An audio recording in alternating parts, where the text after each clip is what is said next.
বাচ্চাগুলো দেওয়া আছে, বাচ্চাগুলো কিন্তু যার যার মতন করে খাবার খাচ্ছে। 25 থেকে 35 ডিগ্রির মধ্যে যদি থাকে তাহলে কখনো হিটার গল্প বাচ্চাগুলো এনে ছাড়া হচ্ছে। আপনারা যদি নতুন অবস্থায় খামার করে সফল হতে চান তাহলে অবশ্যই পরামর্শ দেব, আপনারা অরিজিনাল বাচ্চাটা কিন্তু আপনাদেরকে নিতে হবে। আসসালামু আলাইকুম দর্শক, আমাদের যে ফার্ম মুরগির বাচ্চাগুলো আছে, বাচ্চাগুলো একদিনের বাচ্চাগুলো আমরা দেখাবো, আজকে বের করতেছি।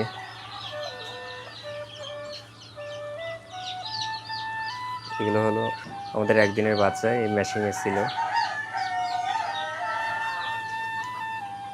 এখন মেশিন থেকে বের করা হলো, এগুলো বোর্ডিংয়ে ছাড়া হচ্ছে আজকে। এগুলো হলো আমাদের সেটার মেশিন।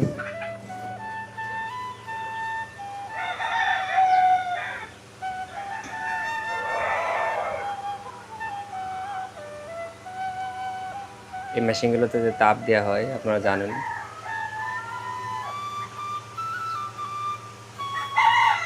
এখন প্রচণ্ড গরমের সময়, বেশি একটা লাইটের প্রয়োজন হয় না, তবে ফ্যানের প্রয়োজন হয়। এটা হলো আমাদের আর একটা মেশিন।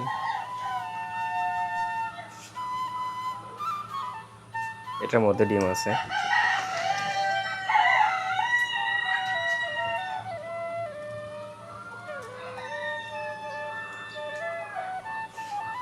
এখানেও তাপ দেওয়া হয় 18 দিন। এরপরে বাচ্চা ফোটার 3 দিন আগে আমাদের এই মেশিনে দিতে হয়। এই যে মাত্র ডিম থেকে বাচ্চাগুলো আলাদা করা হয়েছে। বাচ্চা ফোটার পরে যে খোসাগুলো হয়, এই খোসাগুলো আমরা এখানে আলাদা করে রাখি।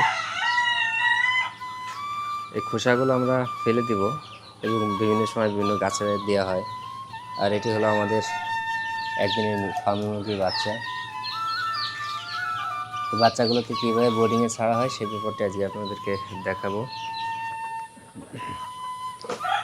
বাচ্চাগুলো বোর্ডিংয়ে ছাড়া হবে। বোর্ডিংয়ে ছাড়া পরে বর্তমান যে গরম, এই গরমের মাঝে কতটুকু তাপমাত্রা রাখতে হবে, কিভাবে রাখতে হবে, এই ব্যাপারটি আজকে আপনাদেরকে আমি একটু দেখাবো। আমাদের একটা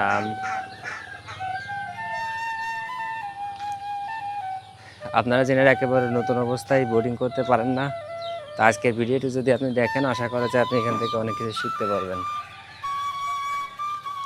আপনাদেরকে আমি দেখাচ্ছি আমাদের যে বোর্ডিং ঘরটা আছে, বোর্ডিংটা নিয়ে।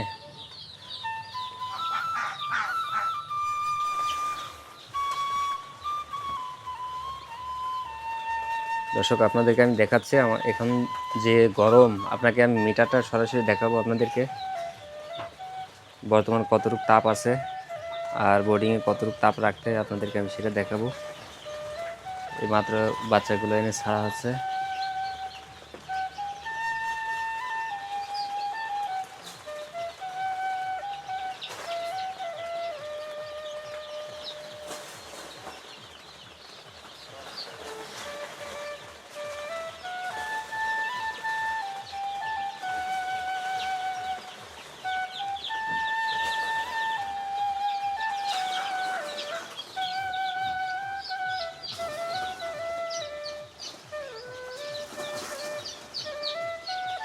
আপনারা ঠিক বোর্ডিং করার আগে অবশ্যই এরকম পেপার দিয়ে, তুষের উপরে পেপার দিবেন, সুন্দরভাবে বিছায় পেপারের উপরে তারপরে বাচ্চাগুলো দিবেন।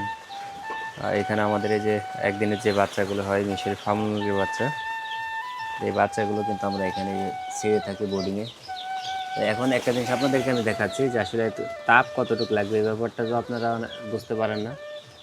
তো আমাদের এখানে দেখেন যে হোবারগুলো আছে, হোবার কোনোটাই কিন্তু লাইট জ্বালানো নাই, কোনো হোবারে কিন্তু কোনো লাইট জ্বালানো নাই, শুধুমাত্র একটা সাদা বাল্ব লাগানো আছে। আর এখানে যে বাচ্চাগুলো দেওয়া আছে, বাচ্চাগুলো কিন্তু যার যার মতন করে খাবার খাচ্ছে, পানি খাচ্ছে।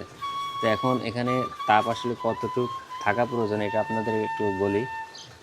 আসলে 25 থেকে 35 ডিগ্রির মধ্যে যদি থাকে তাহলে কখনো হিটার বাল্বের প্রয়োজন হবে না।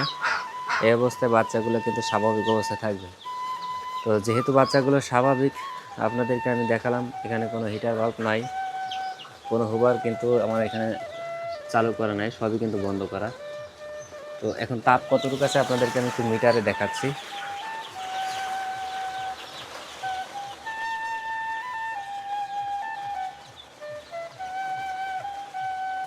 এখানে তাপ আছে, আপনারা খেয়াল করে দেখবেন যে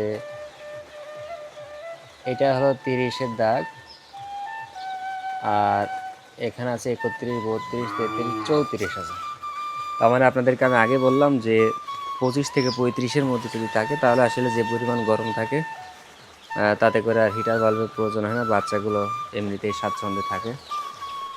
বোর্ডিংয়ে 25 ডিগ্রি কম হয়ে যায় তাহলে আপনি অবশ্যই হিটার বাল্বটা দিবেন, তাছাড়া আসলে দেওয়ার আর কোনো প্রয়োজন নাই। তো এইভাবে কিন্তু আপনারা দিবেন। আর আপনারা যেনারা একদিন বয়সী অরিজিনাল মিশরি ফার্ম মুরগির বাচ্চা নিতে চান, একেবারে অরিজিনাল মিশরি ফার্ম মুরগির বাচ্চা, কোনো মিক্স, কোনো ক্রস এই জাতীয় কোনো বাচ্চা নয়।